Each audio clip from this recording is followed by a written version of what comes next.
Okay, I can see Dennis joining us right now, right? Yeah. Can you talk for a while, Dennis?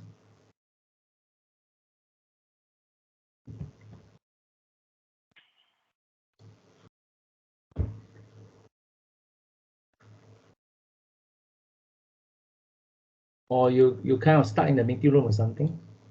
Probably you're unable to talk right now. It's okay. Let me prepare the thing first. Okay, let me prepare for the first tutorial. It's supposed to be on the 14th this month. Okay, but we kind of like because this time is very unusual. Student enroll in the last minute. Usually student enroll let's say 10 days prior to the actual tutorial. Okay, so this is the first one, the first tutorial we meet. Okay, let me make sure I start the recorder because sometimes I do forget to do that. Okay, somebody start. Okay, Dennis already started here. Right. All right, as you know, now it's all officially started. Let me double check again.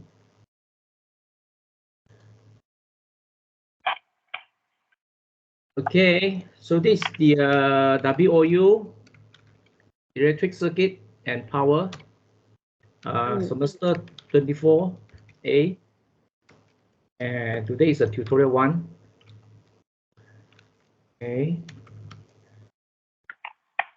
Your next tutorial is going to be not on the 27th. We already changed the date to 17 February. February, yeah. Yeah, 2024, right? Okay. Since the due dates for the let me put the timeline here. The due dates for the assignment number 2, which is your lab session, happen on I think on March 18 or 8. I forgot already. Let me double check. The second tutorial. The submission date, yeah, the submission date, that is the one that you should take notes. You know, don't overdo the submission date. Let me check. Yeah. So the 24 is quite. We have plenty of time actually from now until 24 March. So when we do it on the February 17, I think it gives you ample time to prepare for your assignment. Okay, for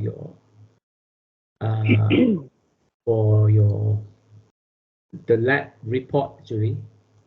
So today is 20th 01. So what we're going to do today is focus on our CA1. Okay, so let's check the CA1 due date. I think it's 11 February. Okay, let me double confirm it. Yeah. The first assignment, as you know, the assignment is very important because you'll be assessed based on the assignment, not based on the your tutoring session. You're assessed based on the marks that you can get from your assignment. That's why you should always try to push, as high as possible to get the highest score as possible.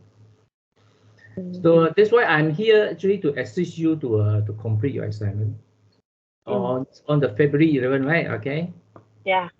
February 11. So you have to take notes of these important dates. So let me kind of like talk a bit slower so that you won't miss out this important information. Okay. So we have this important day here. So let's look at the calendar right now. It's the 20th.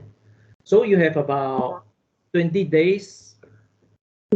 About 20 days to prepare. And I think you can do it, no problem. I don't think there's an issue to prepare the assignment. But before I begin, can I know a bit of background from you, Miss Tan? Yes. Is this your first semester with OpenU? No.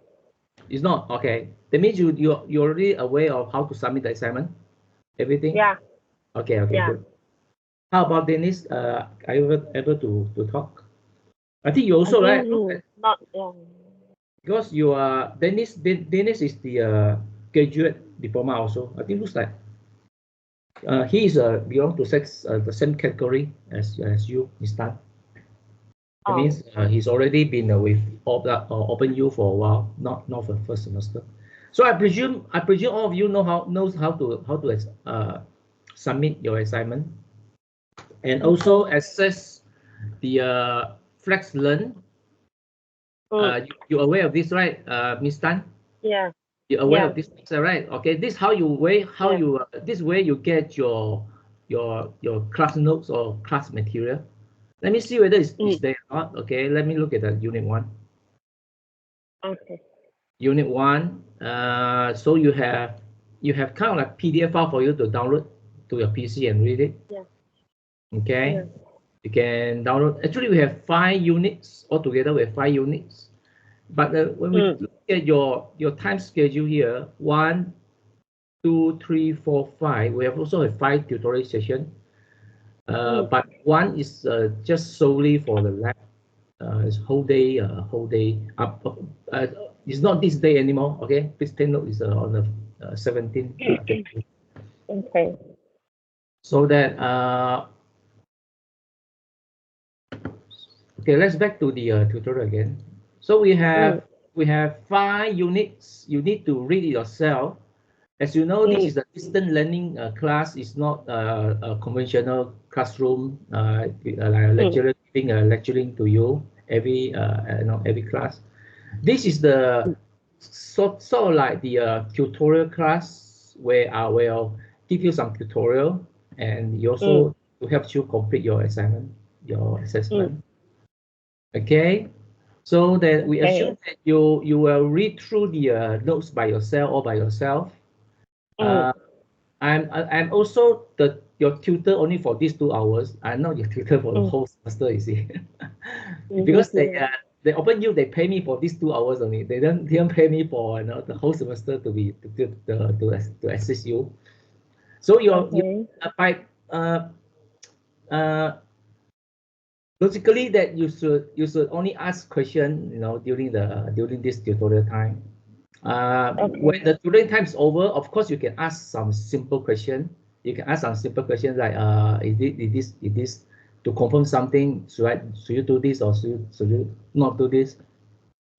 But you cannot assume that I'll give you another tutorial time, any time that you want it to. Let's say you don't understand this certain topic, you want me to do it with you. You want me to explain it to you. Because this is not how they work. You see, how it works is that I'll be paid for these 2 hours to these 2.5 hours to provide you the tool, not the not the ad hoc kind of basis. Like you want a tutorial time, then you just request for tutorial. This is not how it works. Okay. So that okay. So what we're going to do in this 2.5 hour. Let me check the date again. Okay. So the let me look at it because the timetable is very important. The second time we meet is going to be a February 3rd. Sorry, not this one. Sorry. The second time we meet going to be a 4th of February. So it's still before the first due date. Okay. So what it means is that from today until the next tutorial, we can focus on our tutorial 1. Sorry, we can focus on our assignment 1. This is why I try to let you know. On this 4th of February, it's going to be your second tutorial. Okay, second tutorial. This T2, I got T2. And your due date is after that, after the February. Okay, so your third tutorial actually is a lab session. We now like push it back. It's supposed to be on this month. Okay, lab session.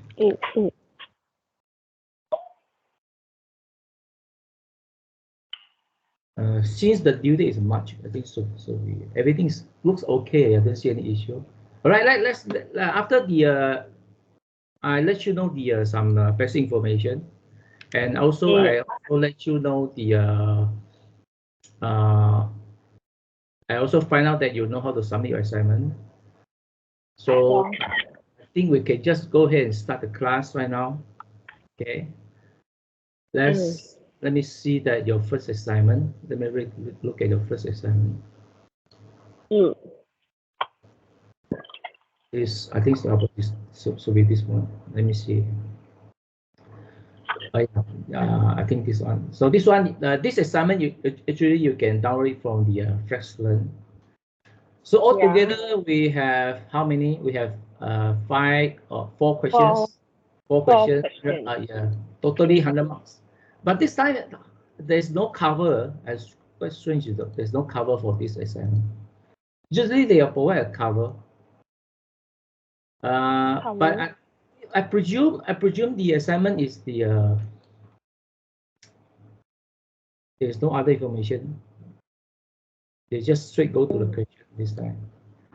Okay, there's no information or anything that telling you how many marks this assignment. No, I presume it's like usual 25 marks for assignment 1, and then 25 marks for the next assignment. And then I think you do have a one final exam, which is an online test. You need to do it within 2 hours time. Okay. And so I think my purpose here is to beside to help you prepare your assignment, to also to make sure that you can able to answer the question in the final exam. I want to make sure that you can do that. This my purpose. So I try to fulfill this purpose. All right, let's look at the first assignment, shall we? Okay, first assignment. Okay. Yeah. Miss Tan, are you from the engineering background? Before that, do you have any technical background? No, no. You mean you But come from the different working on. Sorry. Before that you came from different discipline. I mean, different major. No. Do you know the all this like the voltage current thing? Do you know about all this? I know a little bit because I'm working on electronical. Yeah. Right now I'm working as a technician.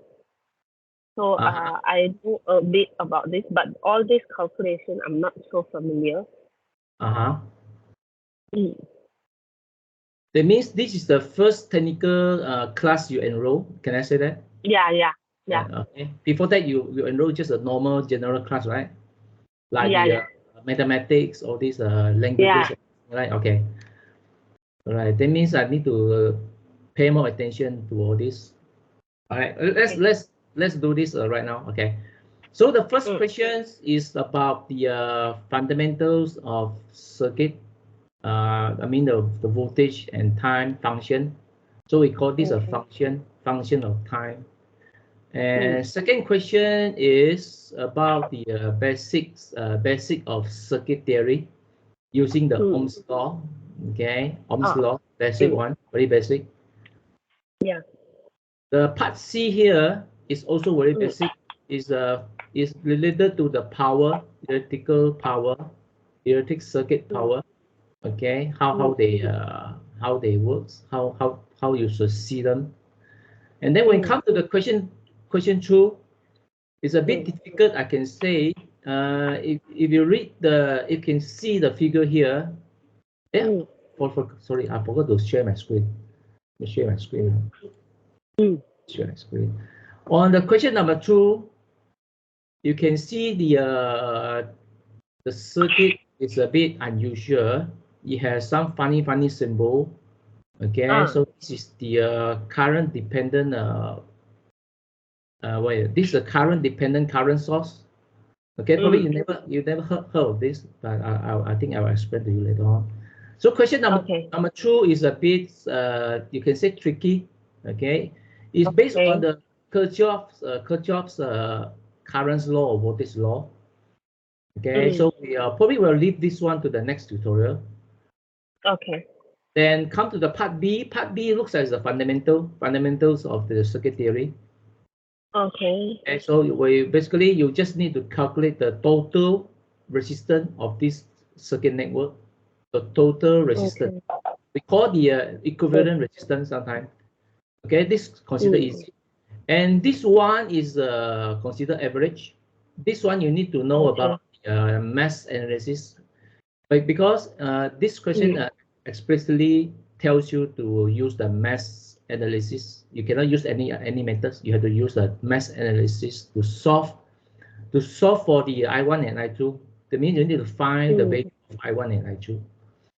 Probably if you have time, you can do it today. If you do not have time, then we leave it to the next tutorial. And this one, I think this one should be the most difficult one, if I remember. Question number 3 is talking about the nodal analysis and the Thevenin theory. Both of these are considered tutorial 2 and 3 usually. If I remember correctly, these two belong to unit 2 and 3. Okay, they consider the question 3 is based on unit 2 and 3, is it, sir? I think not unit 1, unit 2 or 3. Okay. So we're not supposed to do this today, because to explain the how what is the nodal analysis and the Thevenin theorem, it takes a while, a lot of time to explain it. And question number 4 also. Question number 4, we have the Norton theorem. To use Norton theorem to solve for V out. This one is still quite okay, I think. This question is quite okay. This question is a bit tricky. Because you need to come up with a few equations. If you miss out any one equation, you won't be able to solve the unknown. The unknown is the Vx. You need to solve for Vx. And another Thevenin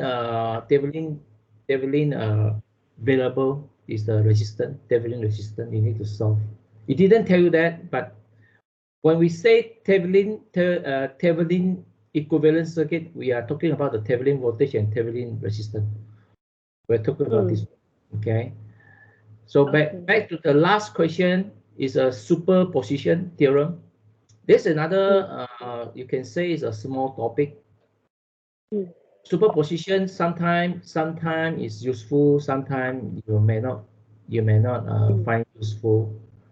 It's just a method, another alternative way to solve a circuit, to find the unknown in the circuit. Most of the time we can solve the circuit problem probably to analyze the circuit with just 1 or 2 methods or theorem or theory, like this mass analysis, nodal analysis, all this. So let's start from something simple. Okay. I think we can start from here. So no problem. We can start from here. Question 1. Okay. All right. Let's start from question 1, shall we? All right. Let's see. So what you see here, first, I want you to look at this diagram, this figure. So on this figure, you can, on the left-hand side, you can see one rectangular box. This usually means is the loop of the circuit or the whole circuit. Okay, there's a circuit here represented by these rectangular shape things. And then when we apply the voltage here, the things will draw some current. The current will flow through this unknown device, okay, unknown loop or something. So basically what we have, what's given us is the voltage and current, but the way how they present is a bit unusual, I should say, because usually the circuit will tell you how many volt you apply here. For example, for the car, we say 12 volt we apply here, but right now what you're given is not a straight number, a straight integer, anything like. It's a 4 multiplied by the exponential to the -3t. So what it means, this one is the time dependent. Okay, so this value depends on the time. Depends on what time you want to measure. Let's say you want to measure at time 0. You put the t equal to 0, then you get some voltage here. So let's say you want to measure the time at 1 millisecond. You just put 1 millisecond here, then you will get a different voltage. That means the voltage is going to be changed with the time, just like this one. Okay, so this is an exponential function. That means initially when the time is 0, you'll get forward maximum. You can see that, right? When the time is 0 here, you will get the voltage of 4 here. Okay, it can be calculated when you place a 0 here. 4 to the e to the minus 0, you get 4. Okay, so this is ground 1. Right. So as the time progresses, you will see that this exponential value going to get larger and larger. Therefore, this 0 point something you become initially. I think initially is 1. After that, you'll get this term here, e to the minus of 3t. You'll get larger, smaller and smaller, and then when 4 multiplied by this term, the outcome, the voltage will be reducing, just like this one, exponential rate. Okay, so this is we call it the voltage as a function of time. The voltage as a function of time. Another one given is is even unusual. Is a current as a function of time equal to the minus of 2 times this voltage. But this voltage as a function of time now is presented in the we call it a derivative. This is called the derivative or differential. So this is like you need to do the derivative of this function. So what it means. Okay, so to prepare for your assignment, let me presume that this is the assignment. Okay. Q1 A. What you should do is you should clearly print out the question that you are trying to answer. So the part 1 is I find the current I through the device. Okay, let's do that. But usually you should type it in because I try to save time. I do use my pen here. You are not allowed to write. Actually, you have to type in the answer. Yes. Actually, I think this one they should revise for this policy. So this current as a function of time is a derivative voltage times -2. Okay, so this is not the final answer yet, as you know. This is not the final answer. If you provide the answer like this, probably you'll get a maximum of one marks only. Okay. 1 marks out of the no, I don't think you're going to get 1 marks. 0.5 only probably. Okay, so even though you say find the current IT. So if you say this is a current IT, that means you are wrong, right? This partially you are correct. This is the current IT, but what you try to say is to find the value current IT through the device. So this one is already given. So basically you can argue this is the answer, right? But this is still not the final answer. We want to know the more how to say, the more closest to the actual answer. Closer to actual answer. This is not closer. This is still the really beginning. Okay, in order to do that, we need to do the differential. Can you see that? We need to do the derivative of this voltage. Okay. So what you can do is equal to -2. You take the d, and then you differential this term 4 to the e of 3t, and you differential this term, then you will get something more, more detail instead of this term. This term just a detail. Okay, now you have something here. You need to do the differential. Okay, let me show you how to do the differential. Okay, if you, because most of us already forgot the what we learned in secondary school. So but today's student is quite lucky. You can always use the online tools like this. So you go to this online tool called the Symbol Lab. Okay. Then you pick the let me see. So I use a function. Let's choose a function. Okay. Then you come here. Oh, this function is to plot the graph. Okay. Let's choose that one. Let's choose calculus. Let's choose the derivative. Okay, derivative. So you have example here how to do the derivative, right? Okay. For example, let's say you want to do the derivative of 2 to the e, and then you choose this one, e to the power of minus 2t. Okay, you can do the derivative like this, and then you click go, and then actually you'll show the result how to calculate this, how to do the derivative, this term. So the answer is here. This is the answer. So what I'm saying that your answer should look like this, something like this. Okay, I think I gave you enough tips already. So your answer should be something, something, exponential to the negative of something. Your answer should be like this.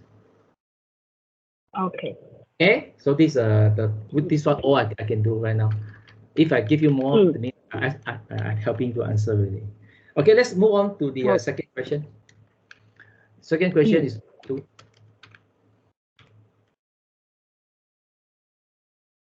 Let's do the second one. Second question, it says find the charge delivered to the device. So this is a device here. Find the charge delivered to the device between the time 0 to 1. So when we see that there's something that asks us to do to calculate from this time to another time, most likely it's a kind of like integral. It's a integral, right? Yeah. It's an integral. From because integral help us to calculate the average value from one time to another time. Okay, for like this example. So you should use something like this, the integral. The integral from the initial time, we put 0 here. So let me see. Okay, we put the 0 here. And to 1. Okay, simple, 0 to 1 only. So we need to do the integral of this this equation. Okay. This term. So how do we know the total charge? How do we know the total charge? What is total charge actually? So let's back to a bit of physics. Let's back to a bit of physics. On the physics, do it elsewhere here. Let me do it elsewhere. Okay. Let me try to explain to you. From the physics point of view, a current is flow of charges. Okay. Let's say this is a wire. This is a wire. Then we have assumed there will be a lot of charges flowing through, positive or negative charges, proton or electron, flowing through the wire. Okay. So how do we measure the total electron flow through the wire? Actually, the one method we use is using the measure of total electron flow through it. So at this point, let's say the point A, we measure how many electrons flow through this point A in 1 second. How many electrons flow through the point A per second? The charge per second. Actually, charge we use a Q most of the time. We use the symbol Q. total charge flow through point A per second actually is defined as current. You see, to measure the total charge flow through certain point in the time, find the total charge flow to the device, total current. Total it's not saying the total. Wait a minute. Oh yeah, I'm looking at the part 1 again. So let's look at the part 2.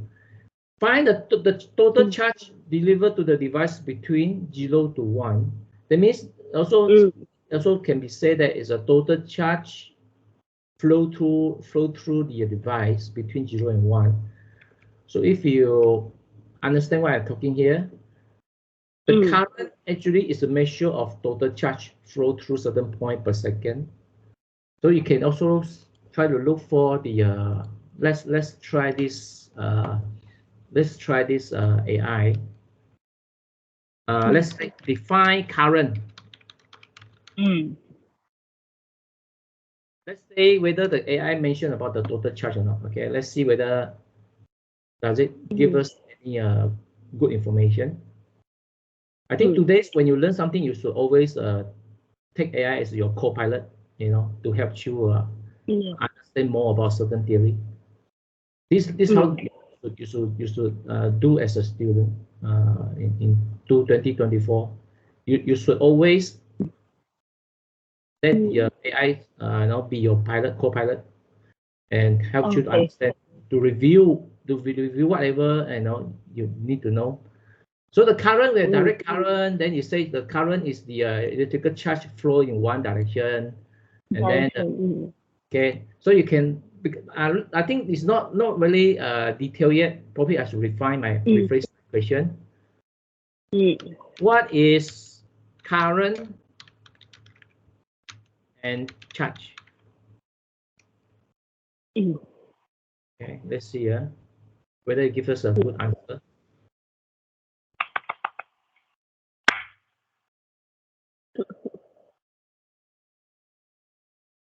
It's quite slow, Julie. Meanwhile, let's come back to here again. It's not moving. Never mind. I think it's stuck somewhere. It come out already. Okay. Yeah, I think I see something very important here. It said that the electric charge is a fundamental property. Okay, we have two types of charges. We have positive and negative, proton and electron. So to measure the charge, the unit of charge is one coulomb, measured by coulomb, the unit of charge. The current ampere is defined of how many charge flow through in 1 second. Per second, you see. The current is equivalent to 1 coulomb of charge flow per second, 1 coulomb. Okay, let's write down. The current I actually is defined as 1 ampere. Sorry. The current is ampere. Is defined as charge of 1 coulomb per second. 1 coulomb per second. One charge carry very small amount of coulomb only. One charge only carry 1.6 to the 10 of minus 19 coulombs only. So 1 coulomb is a very huge number actually.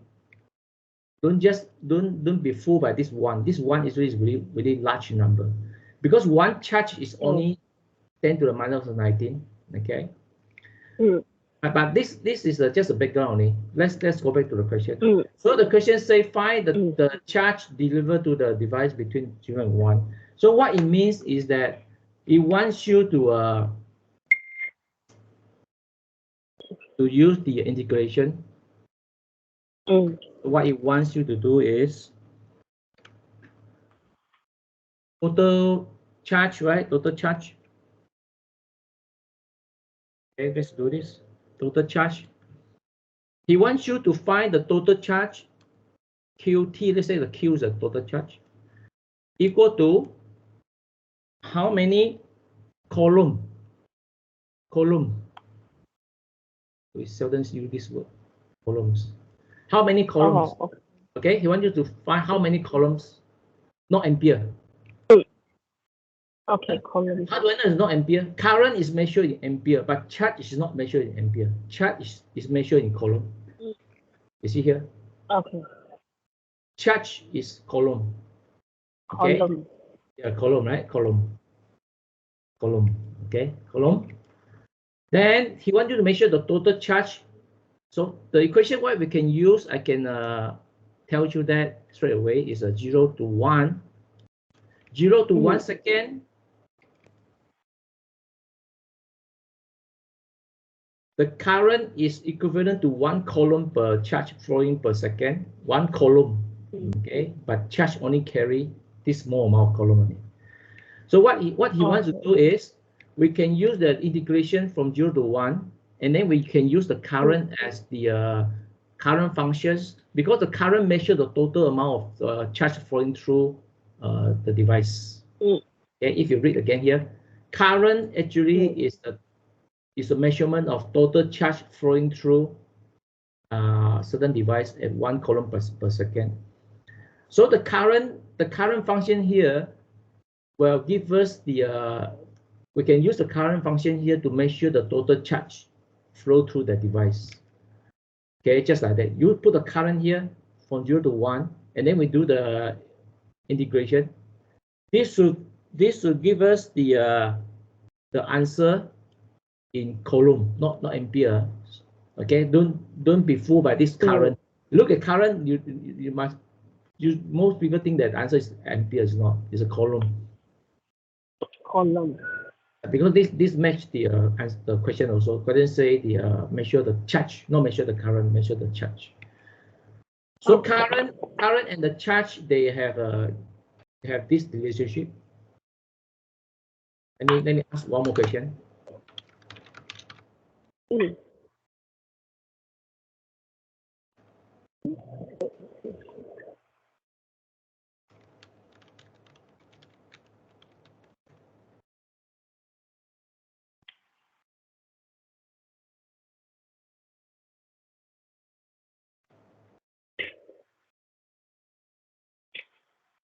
Okay, so let's come back to here again.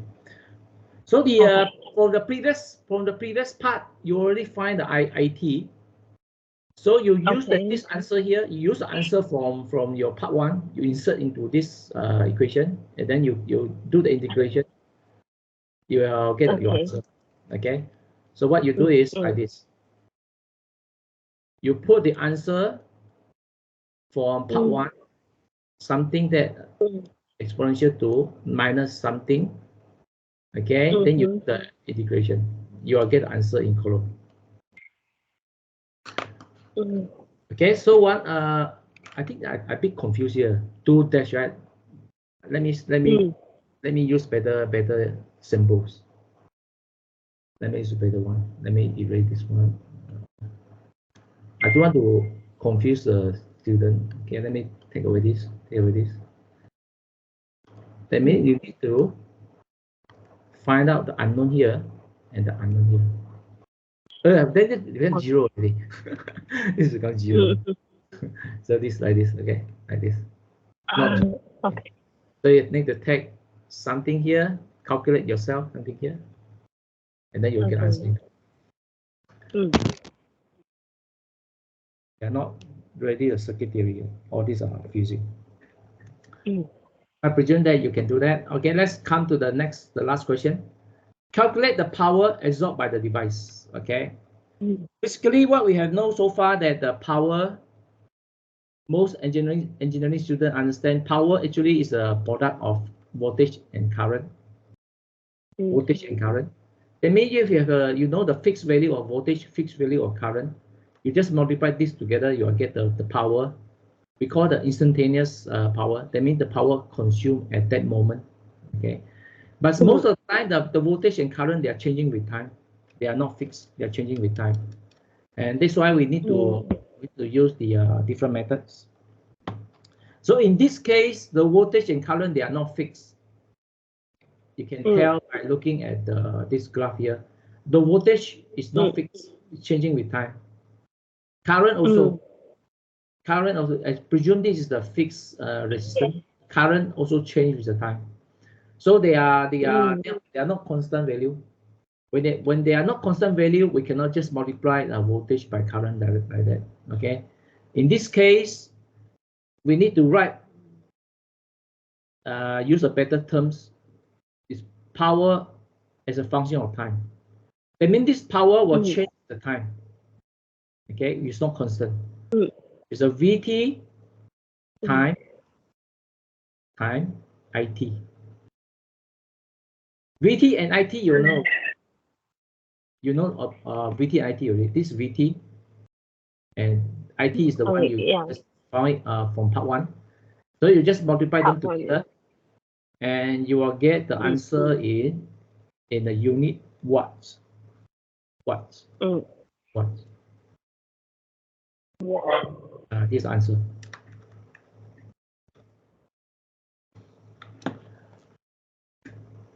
So do you have any issue with this for this question? No. You quite confident you can do this, right? Yeah. Can you are you doing it right now, or you just watching the screen? Are you trying to do it yourself right now? Yeah. Probably you can share with me your answer. Let me give some hints. Is correct or not? Do you have an answer already? If you have, no, I don't. can confirm with you whether your answer is correct or not.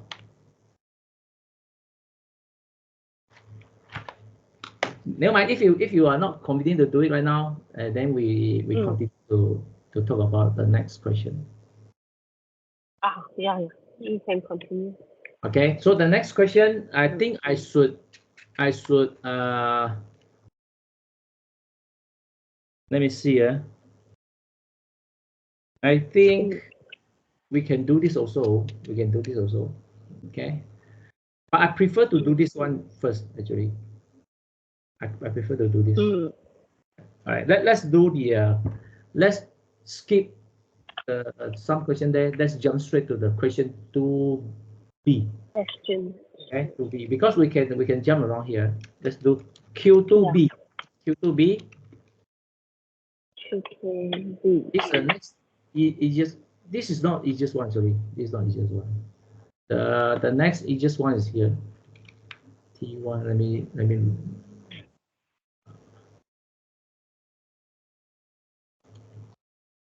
T1 trust.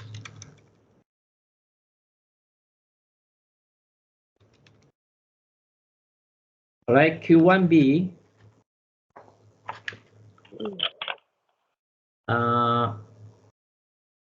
Okay, Q1B. I can give you the tutorial. Hold on, let me give you one tutorial. I give you the tutorial so that you do it, and then you learn from the tutorial. Okay. Let me find the one.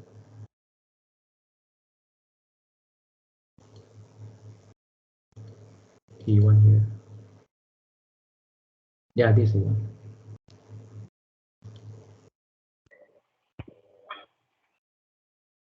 Yeah. Let me copy this.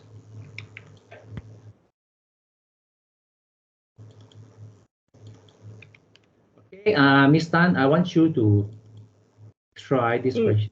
Even though it's not exactly the same, but after you know how to solve this, I think you have confidence to solve this question. They are quite similar, right? They are not similar, but they belong to the same question. That means you give a bunch of resistance here. They are interconnected resistance. You need to find the resistance here, the total resistance, looking into terminal AB. So if you try to measure, what it means is if you get a meter, you try to measure terminal A and B of the total resistance in the circuit here. Just like this one. To measure the REQ. REQ is the equivalent resistance of the total here. Okay. So let me give you some background information. If the resistance is in series, that means they are connected in one line. You can tell by counting the number of nodes. You see, one resistor they have two terminal, right? One resistor here, 1 and 2. The resistor here also have 1 and 2. But when you join these two resistors together, they only form three nodes only. 1, 2, 3. Because the center one they share. We call the common node. This is common. So two resistance, we get three nodes. That means they are in series. You get the point? Okay. Because one resistance has two nodes. This is called the nodes. Okay. One resistance has two nodes. Two resistance to have 4 nodes, right? But two resistance we have 3 nodes. 1, 2, 3. When they join together to form a 3 nodes circuit. So this is called a series. Another way of configuration you can do is you put them like this, and then you join them like this, point to point. Then they only have 2 nodes only. They only have 2 common nodes. We call it common. When you join this node and this node together, they are similar, right? It's called common. Yeah. So yeah, but when you do this, you reduce the node to 2 nodes only. That means two components, 2 nodes. That means this configuration is called a parallel. Can you see the difference? Yeah. So parallel, you need to use this formula. The RT1, record the reciprocal value. The reciprocal value 1 over RT is equal to 1 over R1 plus 1 over R2. Or the simple way is you take the product of R1 and R2, you divide it by R1 plus R2.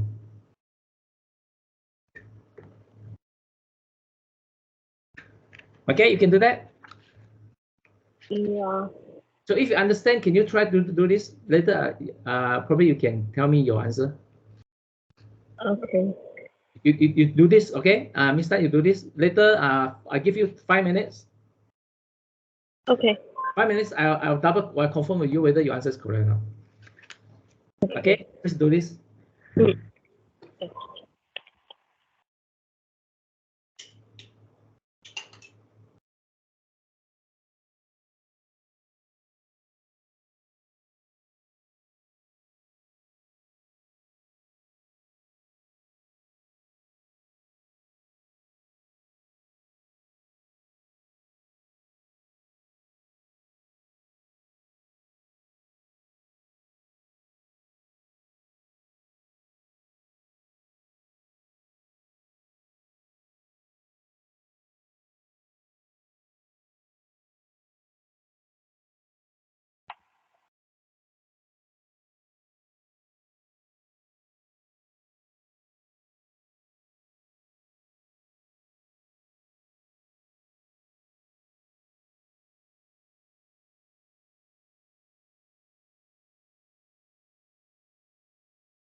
All right. Miss Tan, are you there? Yeah. Have you done? Have you find out the answer yet?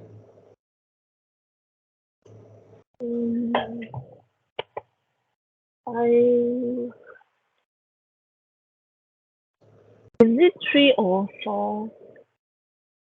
So what's your answer for this circuit? 3 over 4 ohm. 3 or 4? Is it, How come we have all? Do you have a fixed answer? You mean the answer is between 3 to 4? No, it's 3 over 4. Oh, 3 over 4. Okay, sorry. I thought you said 3 or 4. 3 over 4. Huh? Okay, let's find out whether you're correct or not. Okay. First, we look at the 6 and 3 because they look like parallel to us because they have 2 resistors and only 2 common nodes. So we use the parallel formula. On the top is product and at the bottom is a sum. So we get 2 ohm here, 2 ohm to replace these two. And then on the right hand side here, we have 1 and 5. So they are quite clear. They are in series. Unlike this one, they are in series. Therefore, we can just add them up to form a 6. And then now we have 2 and 2 here. 2 and 2, we can just add them up because they're in one string, one line. So we just add them up to form the 4. And this is what we have after we done some step. And then what we should look at is now to parallel these two, 4 and 6. When we parallel these two, we get 2.4. And then at the end, we have these 3 connected in one string. That's why they are in series. So we just sum these 3, we get the total of 14.4. Is it a surprise to you?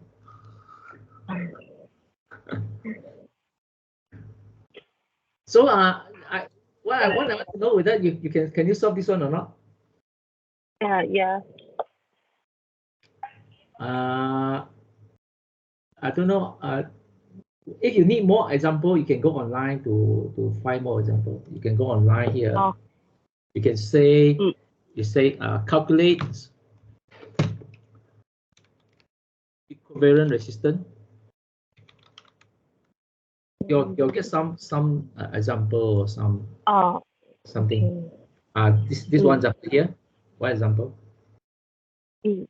Another example is here. But this one is with the voltage. Okay, we do want to find those with the voltage.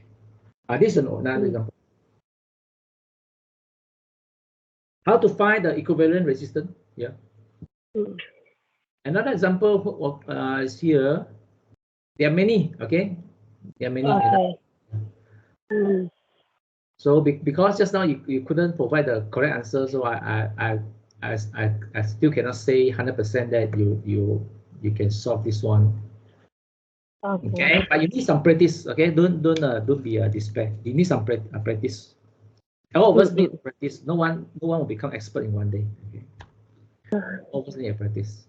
So if you're not so sure, what I suggest to you is that to look for more examples online. Probably you can ask AI to give you some example. Let me ask AI whether it can do that or not. I don't think AI can plot the circuit. Give me an example of calculating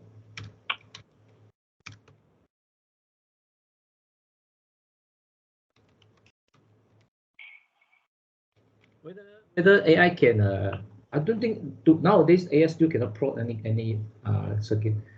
Probably just use the words to describe, I think. So let's find out what it can do. It's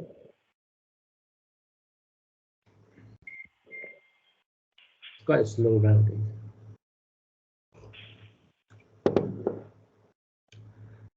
Okay, meanwhile, I think we can look at the next question.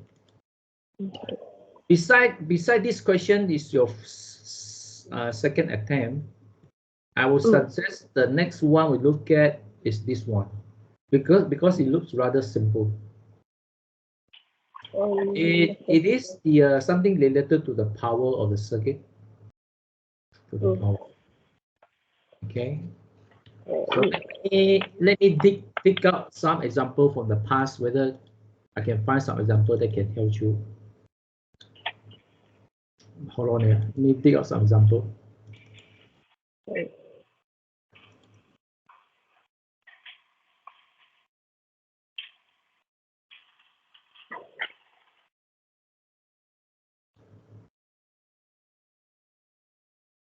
Looks like not easy. Probably I need to do it. Give you the example right away. Let me try to look for a few more seconds. Then I'll let you know.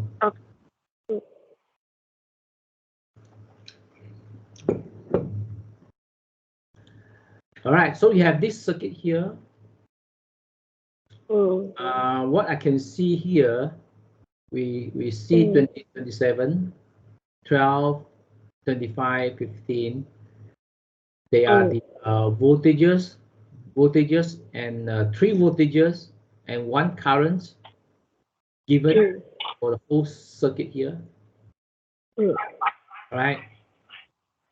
So let's read the question first. Identify which elements. So this element B, element A, and identify which element are supplying power, which dissipating the power. So he said that which one is actually supplying the power, which one is actually dissipating the power. Okay, this is part 1. Part 2 is said that to calculate, to determine the power dissipate or supply for each element here. So we have 3 elements. We want to calculate the power for these 3 elements. Okay. All right, let me give you some background information before we try any attempt. So first of all, voltage measure for this component. Okay, let's say we have this component here. Let's say in the beginning, you know that this is the voltage. It's a power supply. Let's say the 10 volt power supply. And then let's say you have one element here. It's called a resistor. Another one is here. So you connected them in this way. You join them together to the power supply. So we have R1 and R2. Okay, let's give it some value. Let's say this is the 7 ohm. This is 3 ohm. The way how I pick the value is to match the 10 actually. So they are divided equally. So this is the element we know, and this is the element that we know of. We also know the value, exact value. So what happens is let's start to analyze this circuit. Okay, let's start to analyze. So when you analyze the circuit, first you look at this terminal. We start from the left hand side. Okay. So this negative value here, if you going around, when you're going along this path, you look up, you see the negative value first, right? Not the positive. Yeah. What you see in front of you is negative. So we use the KVL first. KVL, the Kirchhoff voltage law. Minus 10. This minus 10 because we see the negative first. Okay. And then when we go past this one, when we come to this junction, we need to give some value here. Okay, let's put the positive here and negative here. So so this one is not called the resistance, it's called the voltage. Voltage R1. Okay. So when the first thing you see here is a positive. So plus PR1. Then you come around, when you see this R2, you also see the positive first. But the positive value is what we given to this element right now. Okay, based on experience, usually the positive is here. So plus VR2.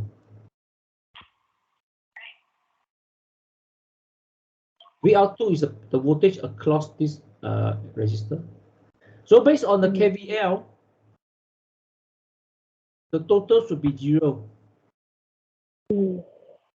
Okay, that means because in this circuit there's only one element supplying the power, the other one is the consuming the power. They just take the power. This one is supply. This one is the receiving the power. Another way you can describe this circuit is like this: V1 plus V2 is actually equal to the total power. So if you understand how this equation try to tell you, it tells you that the one supplying the power should have the negative value, as opposed to the one consuming the power. The one consuming the power, you have the opposite sign. You see that or not? Yes. The one consuming the power has the opposite sign compared to the one supplying the power. Because when you arrange on the equation like this, you can tell they are on the each side. This one on the left hand side, this one on the right hand side. From here, you can tell that this is the one supplying the power. This is the one because right now we know everything already. Right now we know that which one is supplying power, which one is receiving the power. Okay, then let's go ahead and calculate this value to finish off. Okay, so actually this value, to add these two together, is 10 ohm. So based on the Ohm's law, the current flow through the circuit, because there's only one current flow through the circuit, only one current. If this current flows in a loop, only one loop here. So for this, we can use the fundamental equation, VIR.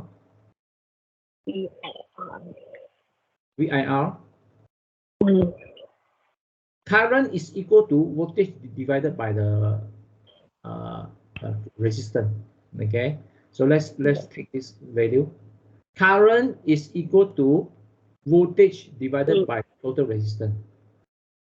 Okay, so the total resistance we know is the 10 volt here. There's only one voltage here, and then we have the total resistance here is 10 ohm. So the current here comes to 1 ampere. 1 ampere. Yeah, right, 1 ampere, right? Okay. So let's go to the VR1. Therefore, VR1 is equal to voltage equal to current times resistance, right? Is 1 ampere times 7 ohm. So it becomes 7 volt. All right. So let's calculate that one. VR2 is equal to still the 1 ampere here, because 1 ampere flow through the two components times 3 ohm. So it becomes 3. So what you can see here, 7 volt and 3 volt, they make up the total power supply. Another word is to say is that these two components, they share the 10 volt. They kind of share among themselves. The 7 ohm one share more voltages. The 3 ohms share less. This is what we can observe, right? We can observe that more resistance share more voltages. More volt. Yeah, more volt, right? But when you sum of their voltages, when you sum of these two voltages, they should come to the maximum of 10. Can you get the picture? Can you get the picture from here? Yeah. You understand, right? Yes. Okay, let's do it the other way around. Huh? Let's do it the other way around. Right now, you try to hide this one from the user. Okay, you try to hide this one. Let's try to hide it. Okay, try to hide it. We just draw a box. We call this box A. And then we review this polarity to the user. Positive is here, negative is here. Okay, we review this polarity to them, and then we also let them know the voltages also, 10 volt. But we hide this component. Okay, we hide this one. We name it element A, just like this circuit, element A. Yeah. Then we do the same for the rest. For this one, we hide it. We don't want to know what it is actually. Is this a power supply or is this just a resistor to consume the power? We don't want to let them know. We hide it, but we need to provide the polarity. And then we say this one is 7 volt. We need to let them know the value. Because we cannot hide everything, right? We need to let them know something so that they can guess. So the last one is C. We let them know the positive is here, the negative is here, and then it's 3 volt. Now can you see better picture? What is going on? Can you see a better picture now? Yeah. Can you tell me what you see here? Can you tell me what you see here? What you we miss? got all the voltage, but we don't know the element. What is the element there? Yeah. So now we need to find out the resistance. No. What if somebody draw this circuit in front of you? What would you think? What's the first thing come to your mind if somebody show you this?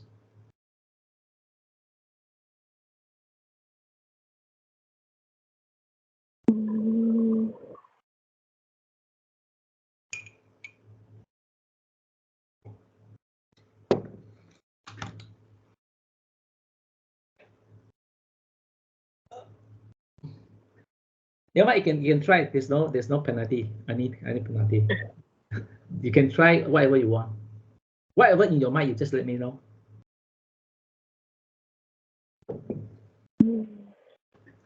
Okay, never mind. Looks like you're still not confident enough. Let me tell you what I think about this. Okay. Okay. When somebody show me something like this, the first thing in my mind it tells me is that I have three unknown elements. I'm not sure whether this is a power supply or this is a resistance.